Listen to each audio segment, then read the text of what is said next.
Bienvenue dans Déclic et des claques, le rendez-vous des audacieux et des aventuriers de la vie. Je suis Pauline et je suis ravie de vous accueillir dans ce voyage où nous explorerons les récits inspirants de celles et ceux qui osent sortir des sentiers battus et façonner leur propre chemin. Parce qu'un déclic peut être suivi de sacrées claques, parce que des claques peuvent faire naître un véritable déclic, parce qu'on a tous envie un moment de prendre nos clics et nos claques, découvrons ensemble les parcours de nos invités, les moments décisifs, les défis surmontés, les leçons apprises, pour nous donner à notre tour l'envie d'oser.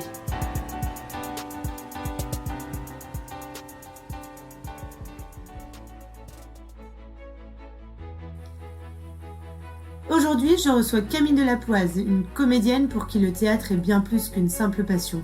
Découverte lors de son école de commerce, cette passion ne l'a jamais quittée. Mais au-delà de la fascination, Camille a compris qu'elle pouvait en faire son métier.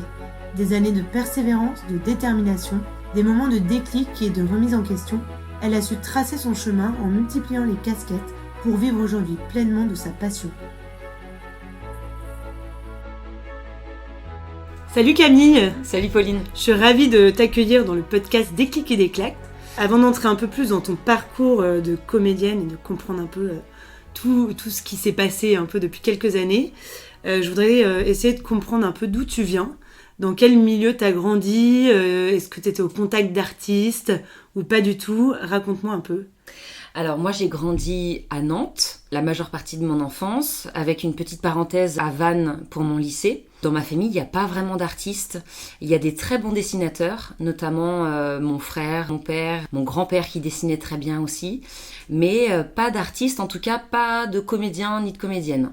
Donc, tu as forgé un chemin qui était complètement différent de ce à quoi tu étais prédestinée. Exactement. Quelle était la place du théâtre dans ta vie? Est-ce que tu as vécu un peu des expériences théâtrales quand tu étais petite? Alors, mon frère faisait du théâtre et je me souviens qu'on allait voir ses représentations et je trouvais ça génial parce qu'il jouait des sketchs et il était très doué d'ailleurs. Donc ça m'a donné un petit peu le goût du théâtre. Ma mère a fait du théâtre aussi en amatrice, mais ça n'a pas duré très très longtemps. Il y a quand même quelqu'un dans ma vie qui m'a marquée quand j'étais jeune, c'était au lycée. C'était mon prof de littérature en première et en terminale.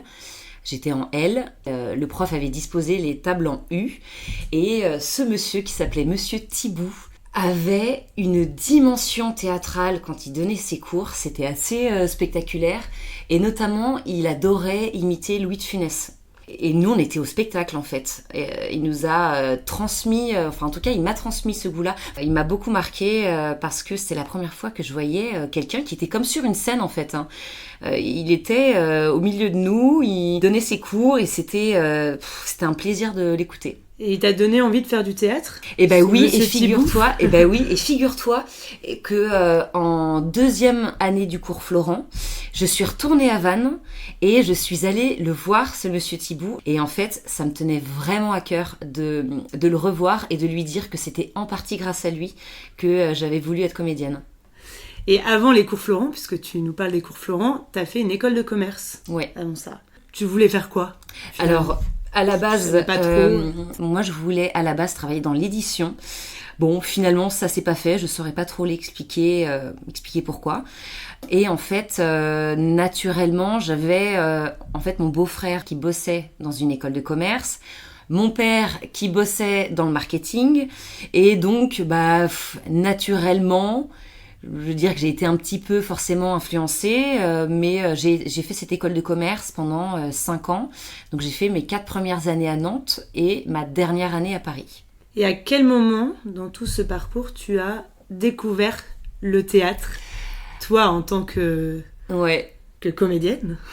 Eh bien, en fait, dans cette école de commerce, comme dans beaucoup d'écoles, il y a des associations. J'avais jamais fait de théâtre à ce moment-là et je me suis dit en première année, bon, allons tester un petit peu. Je pense que au courant de la première année, je m'étais fait un bon groupe d'amis, mais je sentais que professionnellement, il y avait déjà un petit décalage en fait. Donc je suis allée voir ce qui se passait dans l'association théâtre et à la fin de l'année il y avait le bal de fin d'année et donc du coup on a fait un spectacle en reprenant des sketchs et dès la 2e année c'est moi qui ai dirigé entre guillemets l'association théâtre alors que j'en avais fait que 1 an auparavant et donc pendant 2 ans j'ai dirigé l'association théâtre donc ça m'a fait 3 ans de théâtre et puis pendant l'école de commerce tous les ans, tu sais, on doit faire des stages en entreprise. Et la première année, j'ai fait un stage à La Rochelle. Et ma maître de stage, avec qui je m'entendais très, très, très bien, elle a vu que j'adorais rire, j'adorais faire rire les gens. Et on a commencé à en parler de ce truc-là. Parce que pour moi, c'était pas accessible, en fait. On n'en faisait pas un métier.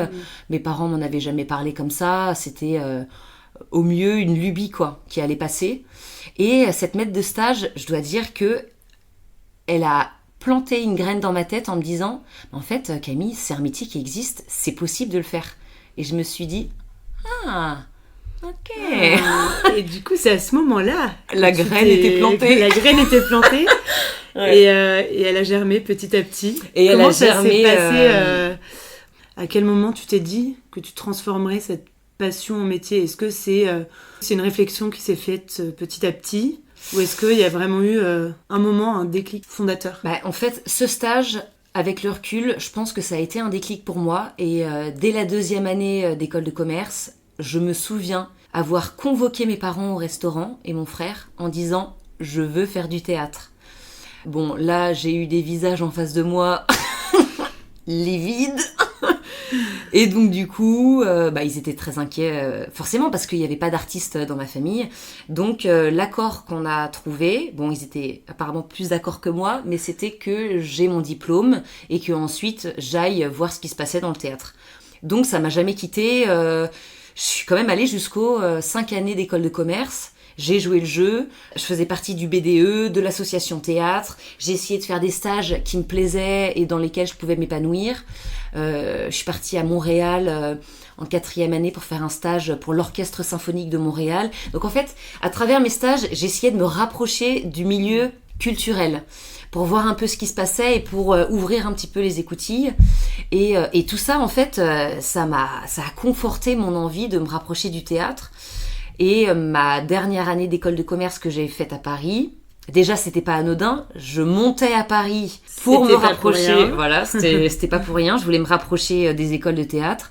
Et j'ai fait mon stage de fin d'études chez Énergie, ouais. Donc la radio en fait, je travaillais à la régie publicitaire et alors là pareil, à chaque fois j'essayais de voir le côté ludique et culturel. On recevait Justin Bieber, on recevait des stars internationales chez Énergie, on pouvait accéder au studio d'enregistrement et pour moi ça a ouvert des portes aussi de faire mon stage là-bas. Ouais, tu t'es vraiment donné les moyens pour atteindre un but que t'avais pas encore complètement dessiné, mais t'essayais de te rapprocher petit à petit du milieu culturel. Mais je pense que tout ça s'est fait un peu inconsciemment. Il n'y avait pas vraiment de stratégie. En tout cas, à l'époque, je m'en rendais pas compte. C'est avec le recul où je me suis dit, mais oui, mais évidemment, j'ai monté des petits escaliers année après année pour me rapprocher en fait d'un milieu dans lequel je voulais être vraiment. Et t'as fini par t'y rapprocher vraiment. Oui. Puisque en 2011, tu entres au cours Florent. Ouais. Alors, comment ça s'est passé, cette entrée au cours Florent ? Ça a été énorme. Ça a été un peu le début de tout. Alors, quand tu rentres au cours Florent, au début, tu fais un stage d'accès qui dure 1 semaine, voire 2 semaines. Et après, tu peux rentrer. On te dit oui, tu es prise ou non au cours Florent. Et donc, du coup, j'ai été prise. Moi, c'était déjà une étape de faire le stage d'accès. Je m'étais dit, bon, on va voir, ça se trouve, c'est pas fait pour moi, ça se trouve, je suis en train de fantasmer un truc qui me convient pas du tout, mais il fallait quand même que j'essaye. Et j'ai été prise. Et après, j'en ai parlé à mes parents. Bon, ok, t'es prise au cours Florent. On va voir pendant 1 an ce qui se passe. Et puis ça se trouve, ça va pas te plaire. Ça a été tout l'inverse. Ça a été, un tsunami dans ma vie, tant au niveau de l'enrichissement culturel, parce que moi, j'avais pas lu beaucoup de pièces de théâtre quand j'étais jeune. J'en avais même lu aucune, il me semble. Du coup, j'ai plongé dans ce milieu que je connaissais pas du tout. Et puis, humainement, les rencontres, ça a été incroyable. C'était fou de rencontrer des gens qui me ressemblaient, finalement. T'as réussi à percer un peu ce milieu qui peut paraître assez fermé. En tout cas, ça devenait concret dans ma tête de, ok, les gens qui sont là dans cette école, qui sont dans ma classe, on a une même envie de jouer, d'incarner des personnages, de s'amuser, de se donner aussi en spectacle, et on va essayer de faire un travail collectif. Parce qu'il y a aussi ça, quand tu rentres en école de théâtre, c'est la force du collectif, quoi. Chose que tu peux avoir un petit peu dans les écoles de commerce parce que tu montes des projets à plusieurs. Là, ça a une autre dimension parce que notre travail, c'est de bosser vraiment sur les émotions humaines et de tout ce qui nous rapproche en tant qu'humains, donc de tout ce qui est universel en fait. Donc quand tu rentres dans une école de théâtre, pardon. En tout cas, moi, ce qui m'a bouleversée, c'est de me dire qu'on était tous pareils. Les émotions humaines, on est tous traversés par les mêmes émotions. Et du coup, ça a créé très rapidement des ponts avec beaucoup, beaucoup de gens. Et justement, le théâtre, s'il y avait une émotion que ça te procure c'est le plaisir. Hein. Le plaisir. C'est le plaisir. Même si il y a des côtés un peu plus négatifs, j'entends par là le trac, le stress, la peur... où tout ça, ça fait un petit peu partie du package, mais quand t'es professionnel, on attend de toi que t'arrives à gérer ces émotions-là. Même si je connais des gens, ils vomissent avant de monter sur scène ou ils ont des crises de tachycardie. Même moi, ça m'est arrivé d'avoir des pulsations, mais à m'en crever le cœur. Mais non, c'est le plaisir, la joie. Et puis, moi, comme je suis plutôt dans un registre comédie, le plaisir de faire rire les gens, et c'est jouissif, quoi. T'as un petit rituel avant de monter sur scène ? Non, alors je dirais un rituel, c'est plus dans les exercices de diction. J'ai toujours oui, si on peut appeler ça un rituel, en tout cas des habitudes. Et c'est comme quand je vais en studio de doublage, sur le chemin, d'ailleurs je passe souvent pour une folle. Ça c'est très, c'est un truc qu'on a entre nous les comédiens. Quand tu vas en studio de doublage, tu dois travailler ta diction. Quand tu vas jouer, quand tu vas passer un casting, en principe t'as appris un texte. Et moi du coup, je répète mon texte dans les transports, en marchant dans la rue. Et très souvent, j'ai des regards, mais elle est folle celle-là, c'est pas possible. On m'avait conseillé de faire des exercices de diction avant d'aller passer des entretiens d'embauche aussi. C'est vrai que c'est très bien pour détendre un peu les petits muscles. Oui. Et même avant de venir, j'ai fait travailler un petit peu la diction, détendre les maxillaires, tout ça. Un vrai exercice théâtral. Ouais. Du coup, est-ce que tu peux nous raconter un peu ton parcours ? T'es engagée dans pas mal de choses. Tu fais du théâtre, du doublage, des courts-métrages, de l'audiovisuel. T'es auteure, réalisatrice. Raconte-nous un peu toutes ces expériences et surtout celles qui ont été les plus incroyables. Alors après le cours Florent, j'ai intégré une troupe qui s'appelle Les Bradés, dans laquelle j'ai fait pas mal d'improvisation à Paris et à Avignon, donc c'était des spectacles professionnels. Donc l'improvisation après le cours Florent, moi ça m'a énormément aidée parce que ça a posé des bases qui me servent encore aujourd'hui dans des trainings ou quand je dois passer des castings. L'improvisation, on doit pouvoir improviser à n'importe quel moment, donc ça a été très très important. Et puis ça a été beaucoup de rigolade. Ensuite, avec deux amis, Sophie Imbeau et Augignac, on a créé un petit collectif qui s'appelait La Douche, qui s'appelle toujours La Douche parce qu'il existe toujours. Et pendant 1 an et demi, on a été produite par Golden Moustache. Donc c'était une super expérience. On était payés pour écrire, pour réaliser et pour jouer dans nos propres fictions, dans des pastilles humoristiques. On a fait pas mal de caméras cachées aussi. Ça, c'est des vidéos qui sont encore disponibles sur YouTube. On a fait une première partie à l'Olympia en 2018 qui a été absolument incroyable. C'était fou de jouer devant 2000 personnes.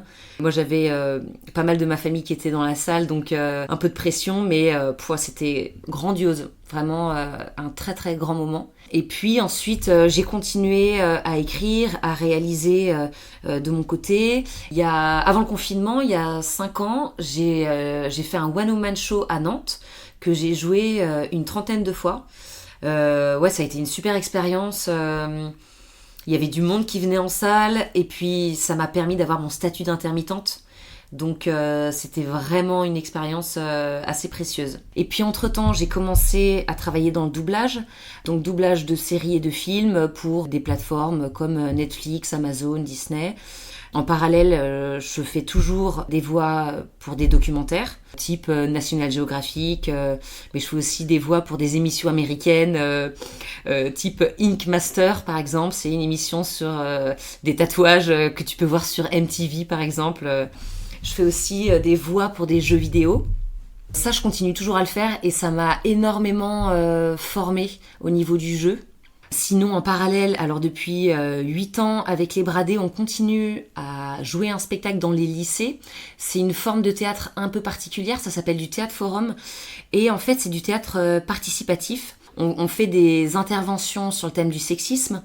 Voilà, et on fait participer les élèves, en fait, pour les sensibiliser à l'égalité homme-femme. Donc ça, c'est très très intéressant parce que d'être au contact des jeunes, on apprend plein de choses. Voilà. Des projets qui ont du sens, avec des sujets oui, exactement. Et puis on se sent utile. D'ailleurs, il faudrait qu'on intervienne plus. Il faudrait vraiment que l'éducation nationale ait plus de budget pour ce genre d'intervention parce que on intervient aussi dans les collèges et on voit déjà tout ce qu'il y a à déconstruire dans les collèges au niveau du consentement, du cyberharcèlement. Ça, c'est très très intéressant comme partie de mon travail. Si le ministre de l'Éducation nous écoute, voilà. On sait jamais. Et puis je continue à réaliser à côté. Donc là, j'ai fait un petit court-métrage il y a 2 ans qui est encore disponible sur OCS. Là, je suis en écriture d'un prochain court-métrage. Et puis voilà, en attendant la suite, le cinéma qui va m'ouvrir ses portes. Oui, alors, parce que c'est quand même le but ultime. Oui. C'est le cinéma. T'as pas eu encore de projet ciné ? Honnêtement, non. Oui, on est là pour être honnête. Non. Tu nous dis toute la vérité. Ah mais là, je suis plus que transparente. C'est-à-dire que là, dans mes bagages, après cette bonne dizaine d'années qui s'est passée, j'ai rempli mes bagages d'un maximum de compétences. J'ai travaillé mon jeu et là, je suis prête. Donc, s'il y a un réalisateur, un producteur, quelqu'un du cinéma qui nous écoute, Camille est dispo. Voilà, vous pouvez me retrouver sur les réseaux sociaux, vous pouvez m'écrire en MP, je vous répondrai avec grand plaisir. Non mais pour parler sérieusement, j'ai joué dans des projets qui étaient professionnels, mais pas à la hauteur d'un film de cinéma, d'un téléfilm ou d'une série sur une plateforme. Ça, c'est la prochaine étape. Donc, on se reparle dans 1 an, Pauline, et on fera les comptes. Ok, je note ça sur mon agenda. Voilà. Rendez-vous en 2025. Parfait, ok. On aura fait du progrès toutes les deux. Voilà. Exactement. Aujourd'hui, tu vis de toutes ces activités. Dans ce genre de métier, on met longtemps à vivre de ces activités. L'autre jour, on en parlait avec des amis. On se disait, ça peut prendre une dizaine d'années, en fait, pour faire un petit peu son trou.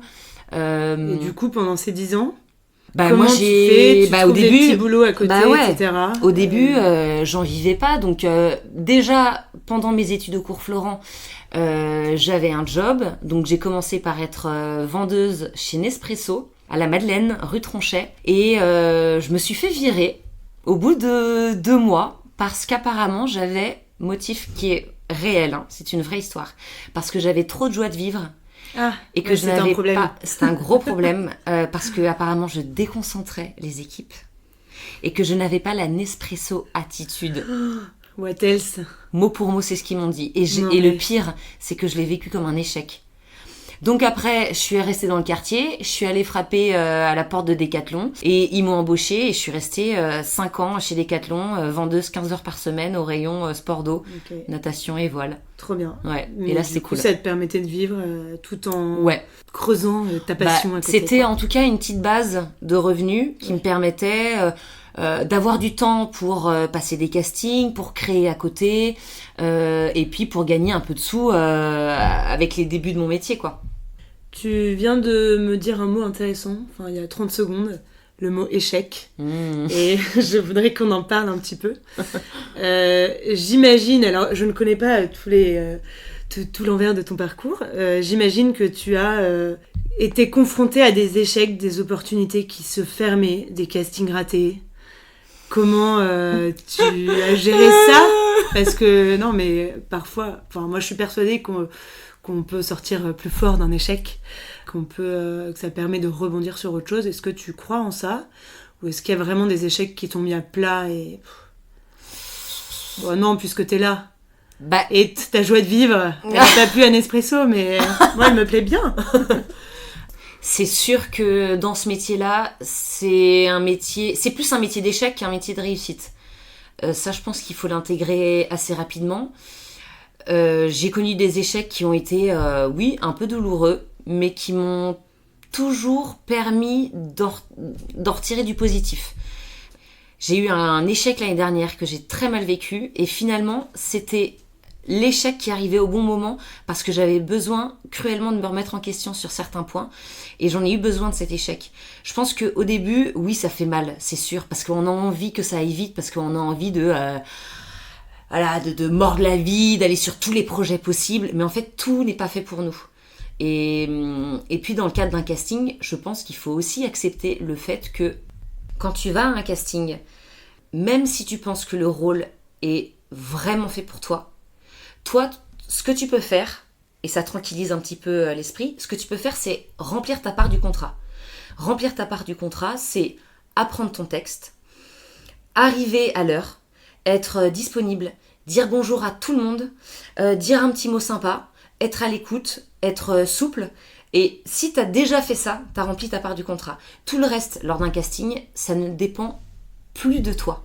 C'est-à-dire qu'un réalisateur, tu peux être le rôle idéal pour son film, mais un réalisateur, il va préférer l'autre comédienne parce qu'elle lui fait penser à sa grand-mère ou à sa sœur ou à quelqu'un qu'il a aimé avant, tu vois, ou qu'il n'a pas aimé. Donc je pense qu'il faut un peu se tranquilliser par rapport à ça et se dire que en fait, des échecs, il y a toujours des choses positives qui en ressortent. C'est un métier d'endurance. C'est sûr que les réussites, on en a moins que des échecs. Mais quand tu as une réussite, ça remet une grosse pièce dans la machine, ça rallume la flamme pour plusieurs mois, et ça c'est cool. Ça efface tous les échecs. Et bah oui, que tu as eu. Ouais, complètement. Dans un parcours comme ça, il peut y avoir des opportunités, des chances que tu arrives à saisir, à l'inverse des opportunités que parfois on ne voit pas. Mais voilà, on sait aussi qu'il faut vachement se donner les moyens pour atteindre un peu ses rêves, ses buts. Ouais. Quelle part tu donnerais à la chance et quelle part tu donnerais au travail dans ton parcours? Moi, plus le temps passe, plus la chance, j'y crois pas trop, honnêtement. Je remplacerais la chance par le timing. Parce que les choses, elles arrivent toujours au bon moment. Les choses, elles arrivent quand tu te sens prête et quand tu dégages quelque chose... c'est peut-être un peu psycho ce que je vais dire, mais quand tu te sens prête à l'intérieur de toi, tu dégages quelque chose à l'extérieur et les gens... pour moi, pense plus facilement à toi. Parce que tu es disponible, justement. Je pense que les choses, elles arrivent au bon moment pour nous. Quand tu es prête, quoi. Ouais. Quand tu te sens prête. Exactement. C'est beau. J'aime cette philosophie. Tout à l'heure, tu parlais du regard livide de tes parents quand tu leur as dit que tu voulais faire du théâtre. De décrochement de mâchoire. Comment ça s'est passé, du coup, au début? Enfin, ce regard peut-être un peu négatif au départ. Et même en fait que ce soit tes parents ou autres proches autour de toi, quel impact ça a eu le regard des autres? Alors pour beaucoup de gens c'était Camille, t'es comédienne, mais génial, c'était un truc hyper très positif, parce que c'est vrai que quand tu dis ça et je le vois au quotidien, tout de suite ça dégage un truc de cool, c'est léger, c'est une passion, c'est super, fais-nous un petit truc, vas-y, fais-nous rire, tu vois. En fait, déjà quand on le vit, c'est vraiment un parcours qui est long, qui est difficile et qui parfois peut être très décourageant. Moi, ma famille m'a quand même soutenue, moralement et financièrement, ce qui a été une chance. Après, ça demande quand même du courage d'être dans une famille où on n'a jamais vu d'artiste finalement. Je vais pas te dire combien de fois on m'a traité de troubadour et de saltimbanque dans la famille. T'animes les week-ends. Ouais, c'est ça. Mais non, franchement, il y a eu beaucoup de patience, même s'il y a eu, je le sais, de la part de mes parents, il y a eu de l'inquiétude, c'est sûr, parce qu'en général, quand tu fais une école de commerce pendant 5 ans, a priori, après, t'as les bagages pour commencer ta vie active et pour commencer à être indépendant, autonome et pour commencer à bien gagner ta vie, tu vois. Chose qui n'a pas été le cas pour moi, puisque j'ai un bac plus 8. J'ai prolongé de 3 ans. Donc, et tu as commencé à gagner ta vie plus tard. En fait, l'intermittence, et ça, je redonne un petit message à Rachida Dati, surtout ne touchez pas au statut d'intermittent, parce que c'est une chance folle qu'on a en France. Ça existe dans très très peu de pays, d'avoir une stabilité financière. Moi, ça fait, on va dire, 6 ans que je suis intermittente, et ça a littéralement changé ma vie. Donc voilà, mais non, il y a eu quand même du soutien de la part de ma famille. J'aimerais savoir un peu sur ces 13 années de comédie. Ce que tu as développé comme compétences personnelles. Je peux lire dans toutes les pensées des gens. Ouais, ça m'inquiète. Tu savais tout ce à quoi je pensais. Tu devrais avoir honte, Pauline. Tu sais, on dirait un truc de super pouvoir. Alors, quelles sont les compétences que tu as acquises? Moi, a priori, pas la vente chez Nespresso, mais... Oui, c'est ça. Je dirais l'adaptabilité, qui est quand même pour moi une grosse compétence, parce que en plantant des graines dans des disciplines très différentes dans mon métier, je pense aujourd'hui que je peux m'adapter à beaucoup de situations. L'adaptabilité, c'est quand même une compétence que j'ai développée parce que dans notre métier, on peut nous demander tout et n'importe quoi du jour au lendemain. Alors, on peut refuser de le faire, mais moi, je pense que on se fait beaucoup de montagnes de peur des choses et qu'une fois qu'elles sont faites, il y a un grand soulagement. Il faut juste se dire que, hop, aujourd'hui, je vais être disponible, je vais être concentrée sur ce qu'on va me demander et en fait, ça va bien se passer. Donc voilà, il y a la curiosité que j'ai beaucoup développée parce que en fait, alors j'ai toujours beaucoup écrit, j'ai encore des journaux intimes où j'écris, j'ai plein de fichiers où j'écris des débuts de fiction, j'ai des carnets où j'écris des idées qui me passent par la tête et en fait ces idées, elles sont aussi nourries des conversations que je peux entendre à une terrasse d'un café par exemple, un couple qui va s'engueuler dans les transports, des réunions de famille, des conflits professionnels, tu vois, et que en fait tout ça, ça nous nourrit et moi je pense que ça c'est indispensable dans notre métier parce que c'est une grande source d'inspiration. Aussi de voir comment les gens réagissent, tu vois. Nous, c'est notre métier de faire comme si, de faire semblant, de reproduire un semblant de réalité, au moins pour que le public y croit. Et tout ça, en fait, plus ça part de la vie réelle, plus c'est crédible, en fait, plus on va y croire. Donc, pour moi, je pense que vraiment, la vie est un vrai terrain de jeu.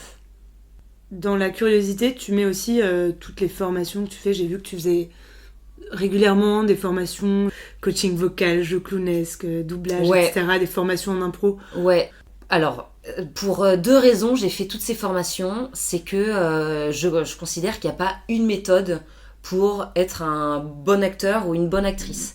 Je pense plutôt que, c'est ma façon de voir, je pense plutôt que c'est plus intéressant d'aller piocher à droite à gauche et de faire sa petite popote à l'intérieur de soi pour en ressortir des choses positives. Du cours Florent,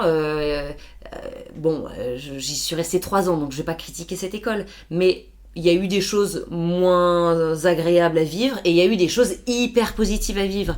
Bon, très bien, je prends le positif et je vais voir ailleurs ce qui se passe. Parce qu'en fait, il y a autant de stages que de méthodes pour apprendre à jouer, tu vois. Et puis, il y a un second point, c'est que je pense que ça m'a aussi permis d'avoir une légitimité, d'aller explorer un peu partout. Maintenant, je me sens plus ancrée dans mon métier, je me sens plus solide dans ma manière de jouer.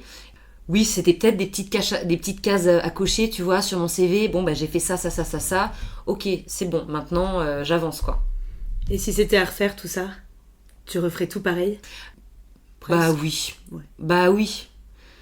Bah ouais, parce que si c'était tout, j'ai pas du tout envie de revenir en arrière. Mais alors pas du tout, parce que le chemin parcouru, il est long. Mais c'est vrai, Ouais. c'est long. C'est long, quoi. Et puis, revenir en arrière, pourquoi juste pour être jeune, oui, à la limite, mais je trouve que plus on vieillit, plus on prend de l'âge, plus on est mature, plus on apprend de la vie, et plus on apprend sur soi-même. Et moi, j'ai appris énormément, et je veux surtout pas revenir en arrière, parce que c'est trop précieux tout ce que j'ai appris. Est-ce qu'il y a une rencontre que tu as faite qui t'a particulièrement marquée? Alors, ça date un petit peu parce que c'était en première année du cours Florent, mais ça m'a juste confortée dans l'idée que j'étais peut-être à la bonne place, tu vois. J'étais dans le train, je rentrais à Nantes, et il n'y avait pas de place dans le train, donc j'étais entre deux wagons sur un strapontin. Et puis, je vois un homme en face de moi qui est en train de répéter un texte. Et moi, je débute au cours Florent, donc pour moi, tous les comédiens sont mes amis. Donc je lui demande, excusez-moi, vous voulez que je vous fasse la réplique? Vous voulez que je vous aide à répéter votre texte? La meuf très intrusive quand même, hein. Parce qu'il était hyper concentré. Et hyper audacieuse, quoi. Et puis, il me parle, il commence à me parler, il me dit, bon, non, ça va, je vais à côté d'Angers, là, j'ai un tournage. Donc moi, tout de suite, j'ai les yeux qui pétillent, ah bon, un tournage? Et en fait, on commence à parler, et puis je lui dis que je suis comédienne, et il me dit, ah, mais je sens un truc chez vous. Alors là, mais je savais même pas de quoi il parlait, mais juste qu'il me dise ça, je me suis dit, il voit que je suis une vraie comédienne. Genre, ça y est, il me met un professionnel du cinéma, me met un tampon. Genre, elle, ça va être une actrice, quoi. Et en fait, à la fin, il me dit, mais peut-être que... Je lui dis, comment vous vous appelez? Il me dit, vos parents, ils doivent me connaître. Je dis, ah bon, mais donnez-moi un indice. Il me dit, une émission télé dans les années 80, je crois. Et il me donne juste ça, peut-être un autre indice, mais j'avais rien. Et en rentrant chez moi, chez mes parents, j'en parle à mes parents, et puis je fouille sur internet, et en fait c'était Bruno Lochet des Chiens. Et en fait je le connaissais des Chiens parce que j'avais déjà regardé, mais ça avait encore plus de valeur qu'un mec comme ça me valide, quoi. Il a fait autre chose que les Chiens, ce gars-là. Ah bah oui, parce que maintenant il fait du cinéma. Mais ça l'a lancé. Et puis les Chiens, c'est culte, hein. Oui, le fait d'avoir été validé par cet acteur, ça t'a donné des ailes, là. Ouais, tu te dis, ouais, complètement. Trop bien. C'est quoi tes prochains projets, là, Camille? Donc là, je suis en écriture d'un court-métrage avec ma binôme Aude.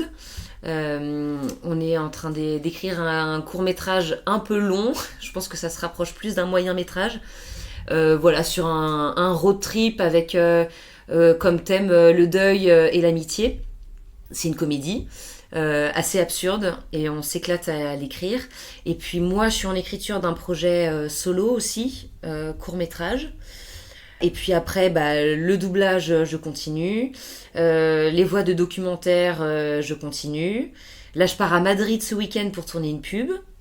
Voilà, donc vous me verrez bientôt dans votre télé. En espagnol? Non. J'avais bien envie de te voir parler espagnol. Ah non, je suis pas fluente in Spanish. Non. Okay. Donc voilà, ça avance les projets de création. Et puis là, j'ai un nouvel agent qui me représente. Donc j'espère pouvoir passer des castings de fiction cette année et très prochainement. Go cinéma. Go cinéma, ouais. Est-ce que, avant de terminer, tu as un conseil, ou peut-être plusieurs, à donner à des jeunes qui aimeraient se lancer dans leur passion, alors peut-être plus dans le domaine artistique, un conseil que tu aurais aimé avoir peut-être, ou que tu as eu et que tu as apprécié? Alors moi, il y a un discours qui m'a énormément inspirée dans mon parcours et qui continue de m'inspirer. C'est le discours de Jim Carrey. Il a fait un discours à une remise de diplôme dans une école de management aux États-Unis. Vous pouvez le trouver sur YouTube, ça dure 23 minutes. Et c'est, c'est passionnant parce qu'on connaît le Jim Carrey, le clown, qui est hilarant et qui a eu un parcours absolument incroyable. Mais là, dans ce discours, on a aussi le discours de quelqu'un qui est extrêmement profond et qui est très très très inspirant. Et Donc le message de ça, c'est déjà, vous pouvez prendre le risque de faire ce que vous ne voulez pas faire, mais ça peut ne pas marcher. Donc autant prendre le risque de faire quelque chose qu'on aime et que ça marche. Et alors, il dit autre chose qui est hyper intéressant, c'est, en gros, qu'est-ce que vous pouvez apporter au monde ? Quel genre de contribution vous pouvez donner au monde ? Et en général, c'est déjà quelque chose qu'on a en soi. C'est ta mission, quoi. Ouais, un peu ta mission de vie. Et puis il parle aussi de la peur versus l'amour. Il dit dans la vie, vous aurez toujours que 2 choix, l'amour ou la peur. Et il dit choisissez l'amour et ne laissez jamais la peur vous monter contre la gaieté de votre cœur. Donc évidemment que ça fait peur de prendre ces chemins de traverse parce que c'est pas commun et parce que c'est vrai que ça n'a rien de naturel de monter sur une scène pour faire rire les gens ou pour émouvoir les gens. Mais s'il y a cet appel-là, moi, je pense que la contribution au monde, elle va être incroyable. C'est tellement inspirant de voir quelqu'un vivre de sa passion, de voir qu'en fait, c'est des chemins qui sont possibles, que je pense qu'il faut y aller, il faut foncer. Alors après, c'est sûr que c'est des parcours qui sont longs, mais je pense que si on s'entoure bien, si on fait les choses avec intelligence, il n'y a pas de raison que ça marche pas, quoi. Oui. C'est pas un métier de sportif, mais c'est beaucoup d'endurance. Pas mal. Trop chouette, Camille, merci beaucoup. Merci à toi, pour Pauline. Ce chouette récit. Plein d'ondes positives pour la suite et pour intégrer ce milieu du cinéma. Oui. Qui t'attend les bras. Ouais, merci beaucoup. Ouais, on y croit. Ça va le faire. Merci d'avoir écouté cet épisode. J'espère qu'il vous a plu. Pour suivre les projets de Camille et son ascension, on l'espère, vers le cinéma, je mets les liens dans la description. Si vous voulez continuer à écouter de chouettes parcours qui vous donneront envie d'oser à votre tour, abonnez-vous à ce podcast. Je vous donne rendez-vous très bientôt pour un prochain épisode.